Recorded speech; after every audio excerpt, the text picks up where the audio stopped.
दोस्तों, team India Sri Lanka से 3 मैचों की टी20 सीरीज जीतने के बाद और 3 ही मैचों की वनडे सीरीज हारने के बाद अब टीम इंडिया अपने नए अभियान की शुरुआत बांग्लादेश से 2 मैचों की टेस्ट सीरीज और 3 मैचों की टी20 सीरीज के साथ करेगी। और इस सीरीज के लिए बांग्लादेश की टीम भारत के दौरे पर आएगी, जिसके लिए फाइनल शेड्यूल को पहले ही बीसीसीआई ने घोषित कर दिया था। तो अब इस दौरे पर पहले खेले जाने वाले 2 मैचों की टेस्ट सीरीज के लिए बीसीसीआई ने 15 सदस्यों की खतरनाक भारतीय स्क्वाड का ऐलान इस टेस्ट सीरीज में बांग्लादेश की टीम को चारों खाने चित्त करने के लिए कर दिया है, जहां पर इस नए स्क्वाड से ओपनर बल्लेबाज शुभमन गिल और विकेटकीपर बल्लेबाज लोकेश राहुल समेत 7 बड़े सीनियर खिलाड़ियों को बाहर कर अब उनकी जगह पर विकेटकीपर बल्लेबाज ईशान किशन और विस्फोटक बल्लेबाज सूर्य कुमार यादव समेत 7 युवा खिलाड़ियों को अपने इस स्क्वाड में मौका देकर पूरी बांग्लादेश की टीम को हैरान और परेशान कर दिया है। पर पिछले 1 सालों से चोट की वजह से बाहर चल रहे तेज गेंदबाज मोहम्मद शामी समेत 2 और खिलाड़ी अब पूरे तरीके से फिट होकर भारतीय टीम में धमाकेदार वापसी कर टीम इंडिया के टेस्ट स्क्वाड को पहले से और खतरनाक बना दिया है।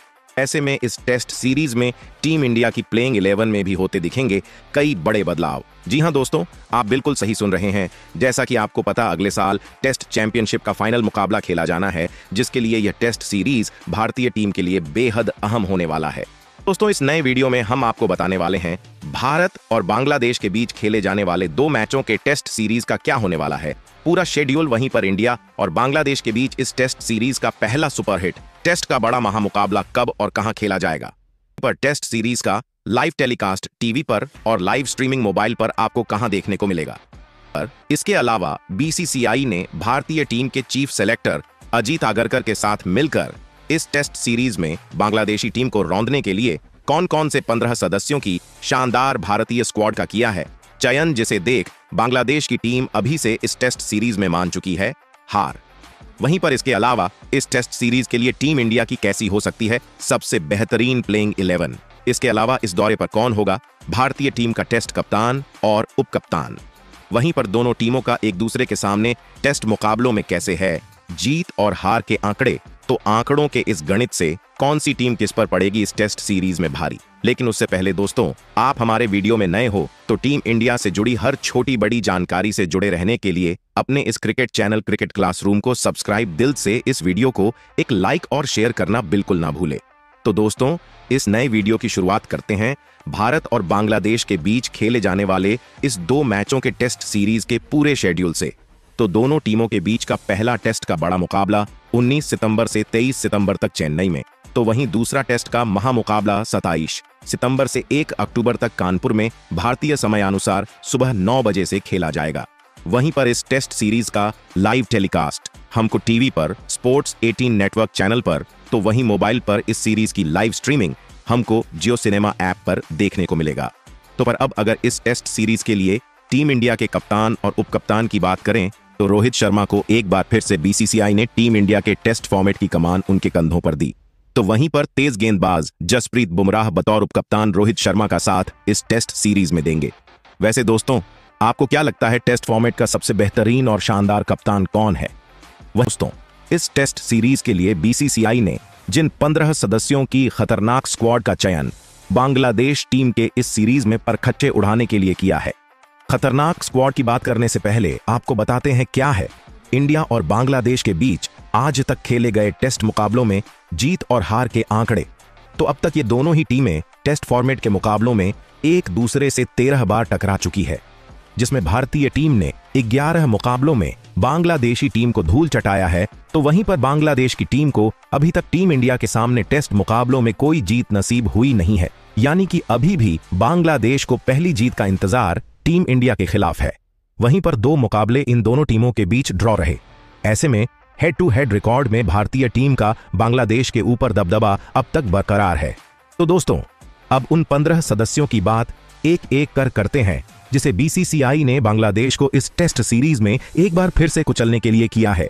तो 15 सदस्यों के इस नए और बेहतरीन स्क्वाड में बीसीसीआई ने सबसे पहले 3 ओपनर बल्लेबाजों को इस स्क्वाड में किया है शामिल। तो इस स्क्वाड में पहले ओपनर बल्लेबाज के तौर पर पहली बार टीम इंडिया के टेस्ट स्क्वाड में ऋतुराज गायकवाड़ को शामिल किया गया है। गायकवाड़ ने टी20 में अपनी बल्लेबाजी की अब तक बेहतरीन छाप छोड़ी है।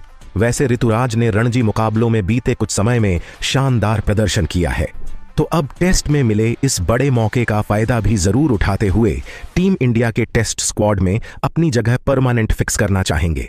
वहीं इस स्क्वाड में दूसरे ओपनर बल्लेबाज के तौर पर टीम इंडिया के कप्तान हिटमैन रोहित शर्मा को शामिल किया गया है, जो कि टेस्ट में भी T20 की तरह बल्लेबाजी करने के लिए जाने जाते हैं। रोहित शर्मा अभी कमाल की फॉर्म में है, जहां पर इनके अगर टेस्ट मुकाबलों में आंकड़ों की बात करें तो काफी कम टेस्ट के मुकाबले खेलते हुए रोहित ने इस फॉर्मेट में लगभग 4000 से ज्यादा रन तेज स्ट्राइक रेट से बनाते हुए 12 सैकड़ा तो 17/50 इस टेस्ट फॉर्मेट में जड़ा है, जो कि बतौर ओपनर बल्लेबाज बेहतरीन आंकड़े हैं। वहीं इस स्क्वाड के तीसरे और आखिरी ओपनर बल्लेबाज के तौर पर बाएं हाथ के शानदार सलामी बल्लेबाज यशस्वी जायसवाल को शामिल किया गया है। हाल ही में टेस्ट फॉर्मेट में गेंदबाजों के काल बन चुके यशस्वी जायसवाल ने टेस्ट में लंबी छलांग लगाते हुए आईसीसी के टेस्ट रैंकिंग में टॉप 10 बल्लेबाजों में शामिल हो चुके हैं। वहीं पर अगर इनके टेस्ट मुकाबलों में आंकड़ों की बात करें तो केवल 9 टेस्ट मुकाबले खेलते हुए 1000 से ज्यादा रन बनाते हुए इस फॉर्मेट में 2 दोहरे शतक, 1 शतक और 3 पचासा बनाकर टेस्ट मुकाबलों में कई नए कीर्तिमान काम समय में बनाकर बड़े से बड़े दिग्गज बल्लेबाजों को हैरान कर दिया है। से दोस्तों आप कमेंट कर बताओ, रोहित शर्मा, यशस्वी जायसवाल और ऋतुराज गायकवाड में बांग्लादेश के खिलाफ टेस्ट में किसे करनी चाहिए भारतीय पारी की शुरुआत। वहीं पर 15 सदस्यों के इस स्क्वाड में बीसीसीआई ने 4 बेहतरीन मिडिल ऑर्डर के बल्लेबाजों को शामिल किया है। तो इस स्क्वाड में पहले मिडिल ऑर्डर बल्लेबाज के तौर पर सूर्य कुमार यादव को शामिल किया गया है। T20 के स्टार बन चुके सूर्या ने अब तक महज एक ही टेस्ट का मुकाबला खेला है, जिसमें इनके बल्ले से महज 8 रन ही निकले थे। तो ऐसे में सूर्या के लिए यह बड़ा मौका होगा टेस्ट मुकाबलों में भी T20 की तरह ताबड़तोड़ बल्लेबाजी कर अपनी गहरी छाप छोड़ने का। वहीं इस स्क्वाड में दूसरे मिडिल ऑर्डर बल्लेबाज के तौर पर बाएं हाथ के देवदत्त पैंडिकल को शामिल किया गया है। अब तक महज एक ही टेस्ट मुकाबला टीम इंडिया के लिए खेलने वाले देवदत्त पैंडिकल ने इंग्लैंड के खिलाफ टेस्ट में डेब्यू करते हुए अर्धशतकीय पारी खेली थी, तो दोबारा से टीम इंडिया के टेस्ट स्क्वाड में इनको मौका दिया गया है। वहीं इस स्क्वाड में तीसरे मिडिल ऑन ऑर्डर बल्लेबाज के तौर पर टीम इंडिया के क्रिकेट के हर format run machine Virat Kohli को शामिल किया है। विराट कोहली फिलहाल भारतीय टीम के लिए टेस्ट फॉर्मेट में सबसे ज्यादा रन बनाने वाले बल्लेबाज है, लेकिन पिछले कुछ टेस्ट सीरीज में इनका फॉर्म हमको उतार चढ़ाव भरा ही देखने को मिला है। वहीं अगर इनके टेस्ट मुकाबलों में आंकड़ों की बात करें तो 9000 से ज्यादा रन बनाते हुए 29 शतक और 30 अर्धशतक इस फॉर्मेट में बनाया है, जो कि शानदार आंकड़े हैं। वहीं इस स्क्वाड में चौथे और आखिरी मिडिल ऑर्डर बल्लेबाज के तौर पर खतरनाक बल्लेबाज सरफराज खान को शामिल किया गया है।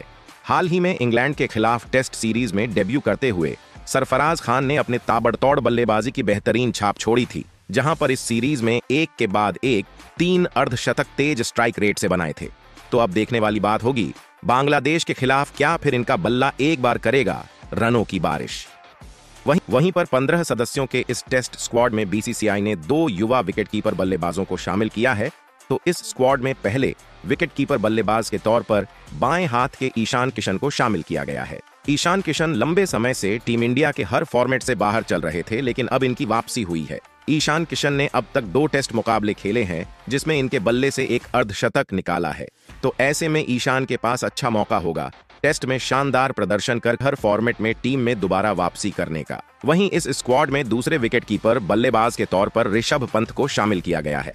ऋषभ पंत पिछले 2 सालों से चोट की वजह से टीम इंडिया के टेस्ट स्क्वाड से बाहर चल रहे थे, तो अब पूरे तरीके से फिट होकर टीम में वापसी कर चुके हैं।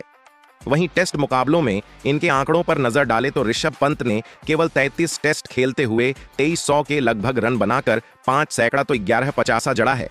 वैसे दोस्तों आप कमेंट कर बताओ, ईशान किशन और ऋषभ पंत में किसे मिलना चाहिए प्लेइंग 11 में खेलने का मौका। वहीं पर इस 15 सदस्यों के टेस्ट स्क्वाड में बीसीसीआई ने 3 शानदार ऑलराउंडर खिलाड़ियों को शामिल किया है। तो इस स्क्वाड में पहले ऑलराउंडर खिलाड़ी के तौर पर आईसीसी के टेस्ट रैंकिंग के नंबर 2 ऑलराउंडर खिलाड़ी रविचंद्रन अश्विन को शामिल किया गया है। वहीं पर अश्विन के टेस्ट मुकाबलों में आंकड़ों की बात करें तो 500 से ज्यादा विकेट लेने के साथ अपने बल्ले से 5 शतक भी इस फॉर्मेट में जड़कर टीम इंडिया के सबसे बड़े मैच विनर ऑलराउंडर खिलाड़ी है। वहीं पर इस स्क्वाड में दूसरे ऑलराउंडर खिलाड़ी के तौर पर बाएं हाथ के ही अक्षर पटेल को शामिल किया गया है। हाल ही में खेली गई कई टेस्ट सीरीज में अक्षर पटेल ने अपने लाजवाब प्रदर्शन की वजह से फिलहाल आईसीसी के टेस्ट रैंकिंग में नंबर 5 पर मौजूद है। जिन्होंने खुद को बतौर ऑलराउंडर खिलाड़ी साबित भी किया है। वहीं पर अक्षर पटेल ने टेस्ट में लगभग 700 रन बनाने हुए अपनी फिरकी गेंदबाजी के जाल में बल्लेबाजों को फंसाते हुए 55 विकेट निकाले हैं। वहीं पर इस स्क्वाड के तीसरे ऑलराउंडर खिलाड़ी के तौर पर रविंद्र जडेजा को शामिल किया गया है। हाल ही में खेले गए इंग्लैंड के खिलाफ टेस्ट सीरीज में बल्ले और गेंद से धूम मचाते हुए रविंद्र जडेजा टेस्ट में आईसीसी रैंकिंग के नंबर 1 ऑलराउंडर खिलाड़ी भी बन चुके हैं। वहीं पर टेस्ट मुकाबलों में इनके आंकड़े भी शानदार है, जहां पर लगभग 300 विकेट लेते हुए बल्ले से भी लगभग 3000 रन इस फॉर्मेट में बनाते हुए 4 शतक भी जड़ा है। वहीं पर 15 सदस्यों के इस स्क्वाड में बीसीसीआई ने 3 शानदार गेंदबाजों को शामिल किया है, तो इस स्क्वाड में पहले गेंदबाज के तौर पर तेज गेंदबाज मोहम्मद सिराज को शामिल किया गया है।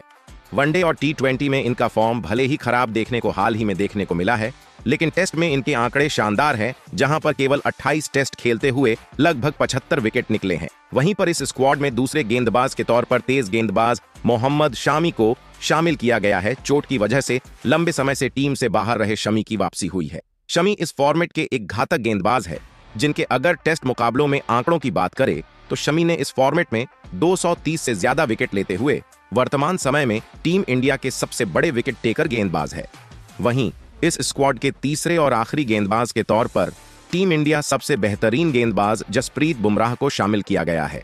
वहीं पर अगर इनके टेस्ट मुकाबलों में आंकड़ों की बात करें तो महज 37 टेस्ट मुकाबले खेलते हुए बुमराह ने 160 से ज्यादा विकेट निकालकर टेस्ट क्रिकेट में काफी कम समय में ही कई नए कीर्तिमान हासिल कर लिया है।